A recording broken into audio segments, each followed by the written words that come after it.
Hey, what is going on, guys? It's Triple Player NegativeAE, and welcome back to another Vagante challenge series. This week's challenge was play as mage and drink every single potion. So that's exactly what we're going to do today. I'm going to drink every potion. As soon as I realize that I have a potion, I'm going to drink it, and we're just going to see how this goes. So my first thought going into this challenge was to obviously not go into potion path. The only reason you would go into potion path is if you wanted to combine potions, or if you wanted to know what the potions were before you drank them. But we're not doing any of that. We're drinking each potion immediately, right? So there's no reason to go potion mage. So I decide I'm gonna go enchant, and there's a couple paths I could have gone. I could have gone spellcaster. I could have gone rod path. I could have gone enchant. But I think enchant worked out really well, because I mean, really all we have to worry about is one path with enchant, and that's pretty much strength, right? Like, that's the only thing we really have to worry about. So when I get these stat decreasing potions, as long as it's not like negative vitality or anything like that, and that's my biggest fear, right? Is like, if I get negative vitality, that's going to be real hard to recover from, especially if I get multiple negative vitalities.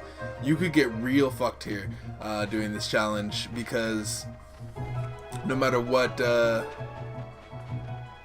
you grab, it could be negative. You could get like 3 chests full of like double negative vitalities, and you'd be down to like 30 health, which would suck. I have a couple potions in my inventory that I don't realize I have until now. It's just kind of like an instinct thing, but I do end up just like quaffing them. Yeah, right there. I end up getting the regeneration potion pretty early, and then I also got the quickness potion. The cool thing about this is that a lot of your inventory space is freed up. Like, you almost feel like no pressure on your inventory space, which is amazing. I can't remember a time that I was like super excited about fucking having inventory space until I guess like before they did that update where they made a whole bunch of potions. I haven't felt that way since then, and I decided to go back and play the darkness. Whether that's a good idea in hindsight, I don't know. Getting the stats is very good, and I'm glad that I have the darkness or the bloody, I don't know what it's called. It's either the darkness or the bloody. I think it used to be called the darkness, and then they made it the bloody, or it's always been the bloody, and I just called it the darkness off of my own stupidity. I don't know. Whatever it is, it's very risky, because you need to almost guarantee that you're not gonna be terrible on the next floor. But I have confidence in the dark caves. I feel like the dark caves are my safe zone. I don't really have to worry about dying in the dark caves. It's not until we get to the forest where I really feel like maybe I should try a little bit harder, right? The dark caves used to be like a pain in the ass. I used to like hate the dark caves because there's so many things in the dark caves that are just like insta kills. There's so many things that are just like, oh, your run's over. You know, you just started this run and it's going really good right now, but your run's over. And there'll be like every so often I'll get like the occasional run where I just die in the first couple levels. But it's just annoying that you don't really have a say in the matter. I guess that's like every death, but like whenever you die by spikes, it's always like, did I really just fucking die by spikes? I didn't die by like a super hard enemy. You don't really learn anything when you die by spikes, right? Except like, oh fuck, there was a spike there, or like, oh, there was darkness there, and when I uncovered it there was a spike. So I guess the lesson there is just to be careful around every single fucking corner. Don't rush in the dark caves. If you have to, take it as slow as fucking possible. Because when you get to the forest, it switches completely to an emphasis on enemies.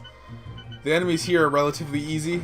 There's just a lot of insta-kill conditions. You have the boulders, you have the spikes, you have the green guys, which do a lot of damage. The green like plant guys that come out of the ground, they do a ton of damage.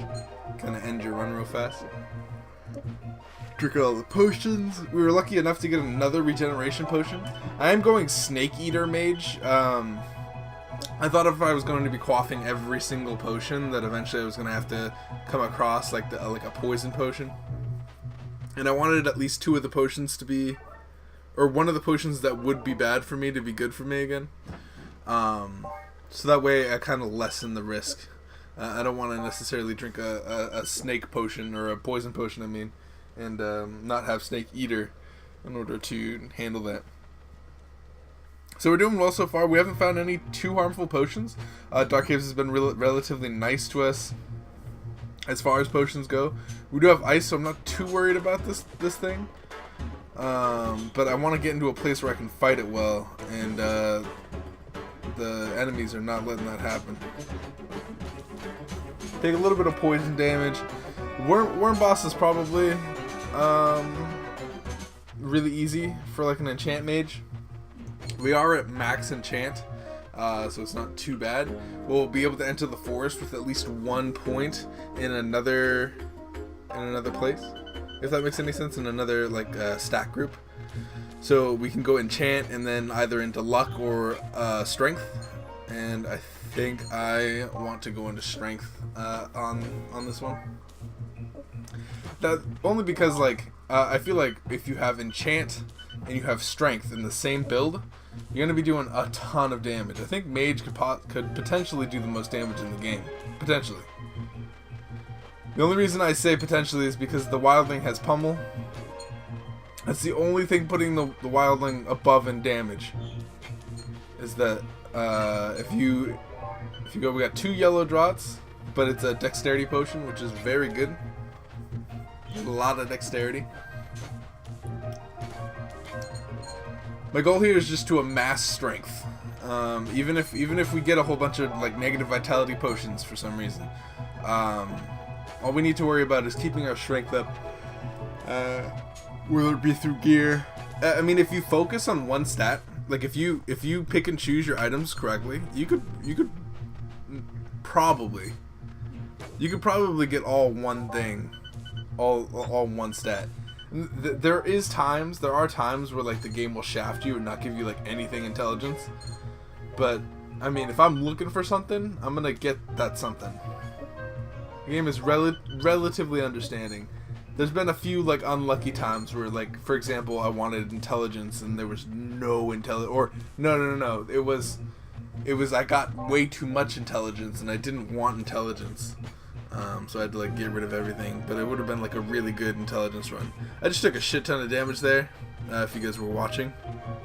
I took a damage from the plant, and then I ran into the slime, and the slime was on top of me, so I had to get off, but then I fell, and then I took 11 damage. It always sucks to take like good amounts of damage in the Dark Caves, because like you're not even in the hard part. When you take damage in the Dark Caves, it's like it's pretty much you want as much health as possible for the force. We did have a book though, so we're going to place that at 70 right now.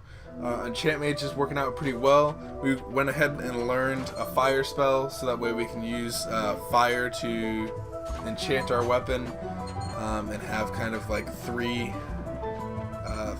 etches, or three rune etches. Now spiders are going to be real tough for me here. You don't want to take you want to take as little residual damage as possible, especially since we could go down in like vitality. That's the problem, right? That's the only problem that I have with this challenge, is that if you get a negative vitality potion, that's like a punch in the gut. It really is. It like hurts. It hurts you, like emotionally. That's an emotional freaking thrower right there. Is the potion of vitality, or negative potion of vitality. The potion update really changed things up, because it used to be when you used to drink potions, you used to only have to worry about like poison. That was the only thing you had to worry about, really. And that's why Snake Eater was so good. It was like it removed pretty much the only negative that you had to potions. Now that they add like these negative potions and permanent stat boost potions, it's almost better, but it's almost more worrisome, right? Because now your potion could be like 9 Now you have 9 negative potions that could potentially be. I don't know if that's correct. Don't check my math on that one. Just believe me. But yeah, now that there's all these negative potions, it kind of messes with how you're supposed to think. And I agree that that was a change that needed to be made. I'm not gonna go out and say that like there should only be 1 negative potion, because I think that was actually pretty easy just to get around. Just like, oh, I'm just gonna go Snake Eater then, and not have to worry, just quaff potions left and right. Okay, here's the problem. Golem is always like, if you're not prepared, like if you don't have something for Golem, it's rough. Like you need reflex projectiles, you need a wand, you need something. You need something. The problem with that is you don't always get something. So the most we have here is an Ice Wand. Ice Wand is probably the least effective against Golem boss. So I want to try to take him out to the best of my ability. It takes a while, it takes a little bit, because there's a lot of back and forth that needs to get done. And I don't want him to go down into that little hole. Once he goes down like there underneath where he is right now, it's over, because it's so hard to get down there and fight him at the same time. Keep in mind that Golem can also fire in like 1 block. If Golem is trapped inside like like he is now, if there's 1 block above him, he could just fire his rock. I don't know if I'm making much sense this episode. I'm just trying to commentate over my stupid looking Golem fight. So we're losing a lot of health here. I'm trying to get him down enough to where I can just take out the Ice Wand and blast him. And I think I have him down right now. There we go. And then Golem just goes ahead and faints. Alright, so we got the hardest part out of the way. We're looking for a really fast weapon. I mean, the fastest weapon we have right now is the Cestus. So we're just going to run with the Cestus. The Cestus may be helpful. But I'm looking for something like that with like lifesteal. I still don't know if it's like fast enough. I kind of am looking for a claw. A claw would be real nice. I got a locket, and it is the familiar locket, which is really good. I really like the familiar locket. It's weird because I don't really like vengeful familiar. I feel like it does too little damage for what it is. And then demonic familiar doesn't scale well into late game. The only one that like does stuff like good is the friendly familiar, the sun familiar. I forget what it's called off the top of my head, and I'm smack myself later when I watch this video. Come on, dude, it's right on the tip of your tongue. But the sun familiar, it heals you, and whenever you take damage, heals you for like half the damage or some shit like that. But having both revenge and freaking demonic is really good. On top of also having a friendly familiar, that's really good. I haven't really seen many of the artifacts. I've gotten like the same ones. I've gotten splash attack. I've gotten all the familiars. I'm trying to remember if there's anything else I've got. I mean, I've gotten Ring of Saltiak and Zygox. Those are 2 that are pretty common.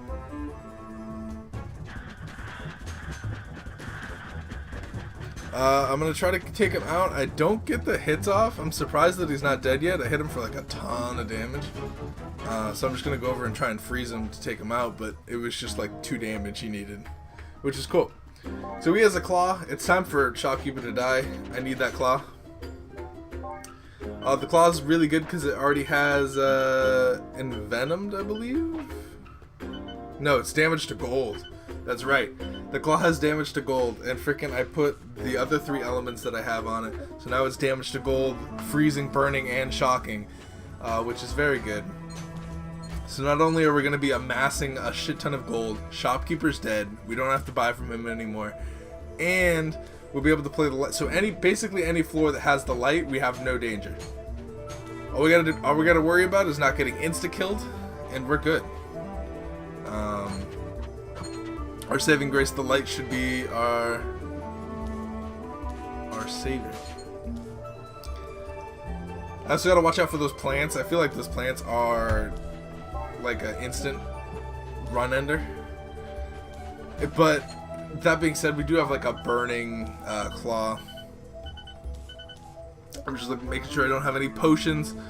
It's very hard to like, when you do these challenges, it's hard to like reprogram your mind in order to like think about like what you're gonna do, but you have to do it. You have to reprogram your mind into like a totally different way of playing Vagante, because usually it's like, oh, I got a potion, I'll hold on to that potion, but not anymore. I'm gonna get into the habit of just drinking whatever it is. We get a couple negatives there. We get a luck and then a negative luck, so it kind of canceled itself out. We're lucky enough to not have gotten a negative vitality yet. That's my biggest worry, is that I'm gonna pop in a negative vitality and everything's gonna go to shit. That being said, I don't want to like search for it, so I'm just gonna pick up any potions that are on the ground and drink them, but I'm not gonna go out of my way to go look for potions on this run. I'm gonna try to fight boss right away. I think I have a strong enough claw to just kind of take him on, and taking him on early is a good idea, especially since I'm known to take a little bit of damage during the level. Forgive my yawns. Forgive my yawns. I'm not trying to yawn. Lots of rings. Trying to get rid of all of my my shit that I don't need. I noticed that I have a potion in my inventory. Just like watching the gameplay right here. But I swear to you, I do not see that potion. It does get drinking though.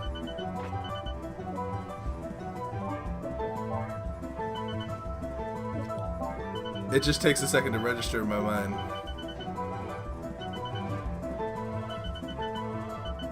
I wonder, when do I drink it? Oh yeah, it's after I drink that one. Yeah. I saw a black potion at the bottom. It's weird that I saw the black potion instead of the bright ass pink potion first. I was like, ooh, a black potion. Do I have any other potions? There's lots of potions. Oh, it's because I got it from the deranged, I think. It's weird. It's weird to think about.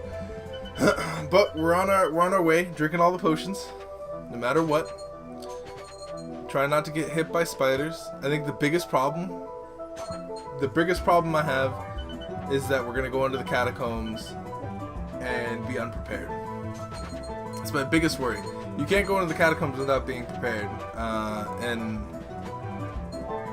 unless we have something that we can do. I did find I see it in my inventory when I look at it. Yeah, so I found a pair of clogs.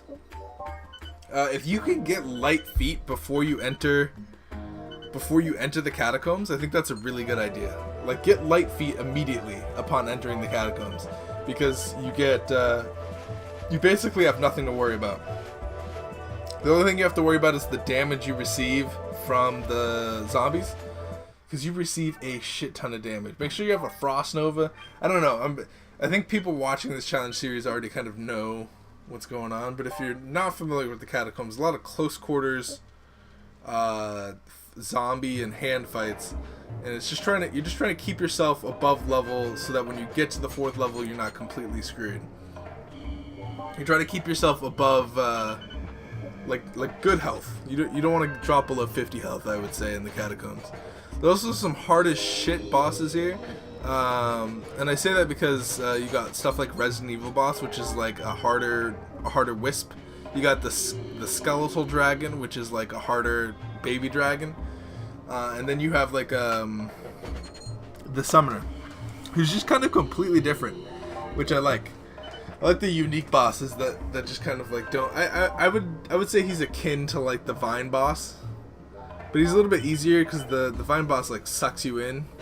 Whereas, like, I don't know, the summoner's a cool idea, especially if like he teleports somewhere where you have to walk a lot to get to.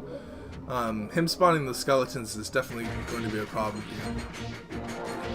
I'm nervous about fighting him near the deranged, but it's alright. We managed to kill him real fast anyway. I'm not too worried about this chicken. I could take the chicken down with me, but I'm not too worried. Getting a lot of potions from the deranged, which is very dangerous. But we need to get rid of some of this stuff. we don't really need too many books. We haven't been taking that much damage. If you notice, we do have 4 books in our inventory, which is technically 40 health. So we could lose about 40 health right now and still be good, because we have the potions and not the potions, the freaking books in the back. I'm gonna look through these items here to make sure that there's nothing I need here. It slowly increases weapon reach is really good, especially for claw. I always like that combo. There's a couple combos that I always try to shoot for.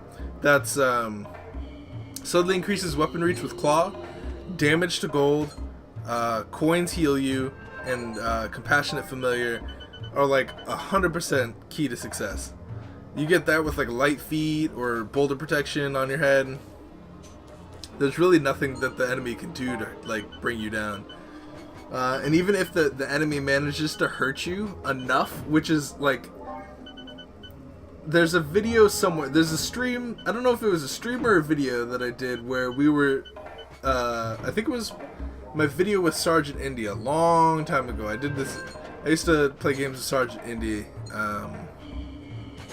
who used to do like XCOM games and tutorials and stuff, but that's besides the point. We did a tutorial and we got to we did a game and we got to the end, and he needed to go, and so I was like, alright, I'll just die. And I had that combo going. I had coins heal you, I had damage to gold, I had compassionate, and at the end of the video I was just like taking hit after hit after hit after hit, and I'm like, that's if I can die. And that being said, I was Defense Knight. I think that's why I like this build so much, is because I used to play Defense Knight, and Defense Knight takes less damage from hits. So on top of taking the less damage from hits, you also have like the compassionate familiar like helping you out, like healing the damage and shit like that. And sometimes like if you get hit for like a lot, compassionate familiar will just pull through with like half your health back. So like even if you get hit for a lot, compassionate familiar is like really good. That's the name of it. I was trying to think of the name. I was like friendly familiar. What the fuck? Compassionate familiar is definitely the best familiar. I don't know if there's an argument for revenge or demonic. Demonic doesn't scale well and revenge doesn't scale well. And revenge requires that you get hit for it to do damage. So although it's nice to have, like I'm not saying that like if you get demonic or get vengeful. I tried to kill this guy, I really did, but then he summoned his thing. Once Resident Evil boss summons his wisp-like things, it's real hard to hit him unless he sends his wisp things after. Alright, there is a light on this floor, so we're kind of safe. I need to loop him, so I gotta either jump or run under him somewhere here, because it's dead end. There we go. It happens like without a hitch, actually, which I'm pretty lucky. That could have been easy like 30 damage. Easy 30 damage. I'm sure he's almost dead. I hit him for like 1,000,000. But what's done is done. Last we have Skeletal Dragon. All we have to do is get past Skeletal Dragon. We're in the Rift. The Rift should be pretty easy with our current setup. I just don't want to have too little health for the Rift. The Rift happens to do a lot of damage. The Catacombs is kind of like it whittles you down. The Rift has like running golems that try to insta kill your run right there. It's like a combination of like level hazard because you don't have free movement because you might fall. And then you also have stuff like golems that can insta kill you, but also run. So it's definitely hard. They've definitely improved the Fourth World though. The Fourth World used to be the Rift. It used to be terrible because you guys see the Rift today. I don't know how many of you have been around for as long as I have. I don't know if you guys have seen what the Rift used to look like. But the Rift used to, you know those guys that like drop boulders? We're about to see everything right now. So they used to have these guys who would like freeze you in place. Then you would have the boulder guys. They wouldn't drop boulders though. They would drop down pick you up and throw you off the level. So you would have that as like an insta-kill mechanic. And then on top of that, like, you used to not be able to revive after you were thrown off the edge. So even if you had like 3 death protections, there was no way that you were able to fucking do anything. So that was pretty stupid. That, and on top of that, there was also those running golems that are there now that insta-kill you or push you off the edge. It was rough. It was a rough time back in the day. And it looks a lot nicer too. If you notice, like, in the clouds, there's like little faces. It wasn't me who discovered it. It was some... We noticed it on stream one time. We were like checking out like all the clouds. And we were just checking out because the Rift had a color scheme change. It used to be like an orange color, but now it's like gray, which I like it this way. It's really cool looking this way. But when it had the color change, all the clouds, they like made little tiny faces in all the clouds, and it looks really fucking cool. I'm really excited for the lore patch that's gonna come out, guys. I am so excited. So we found a death protection in the catacombs here, and it sucks because we got dropped on a boulder on our head freaking twice, so we lost it immediately. But that's fine. We got our compassionate familiar back. We had to give up compassionate familiar for the death protection, but it's whatever. Here we are again. Shopkeeper just isn't a thing once you get as powerful as this, which is cool. I'm telling you, the day that they make you have to defeat these bosses is the day I lose. It's the day I lose at Vagante. But I like that you can build differently, right? You can build a rogue that avoids fights, like and like turn invisible and runs away and tries to avoid hitting enemies, and then, oh shit, you're out in the open, you got hit by, or you touched an enemy on accident, now you have to fucking fight them. I like that about this game, is that there's a lot of choices in this, and there's a lot of risks that you don't have to take. But there's a lot of risks that you could take and get more gold and more experience, and maybe not have to fight a boss if you fight the whole level. But if you don't do either, then you lose all your fucking shit. There's just so many choices in this game. This guy is by 2 golems, and I'm not gonna deal with that. That's not something I would like to deal with. And we did it. That was me quaffing every single potion that I found. I didn't find a single negative vitality potion, which was my biggest worry, and I'm glad that I did not. This was actually my first try doing this. So I wasn't expecting to do this on the first try, but it was very cool that I happened to do that. If you guys did this yourselves, you should freaking tell me in the comments below. Post a video or some shit. I'll go watch that. Because it's always interesting to watch other people play Vagante. I wish this community was a little bit bigger so I could like hang out and watch shit with people. But that's it. Freaking I placed a whole bunch of healing things all around the thing. If you guys enjoyed this video, please hit the like button. I really appreciate it, and also subscribe if you haven't done so already. We upload a lot of visual novel / roguelike stuff. I know it's a weird combination, but we enjoy it, or I enjoy it. I mean, I don't know. I hope that you can stay along for just a little bit, even if you freaking don't get down with the visual novel stuff. You can get down with the roguelike stuff. But I hope to see you guys in the next episode, whatever it may be. Thanks for watching. If you have a challenge, post it down in the comments below, and I will see you guys next time. Peace out, guys.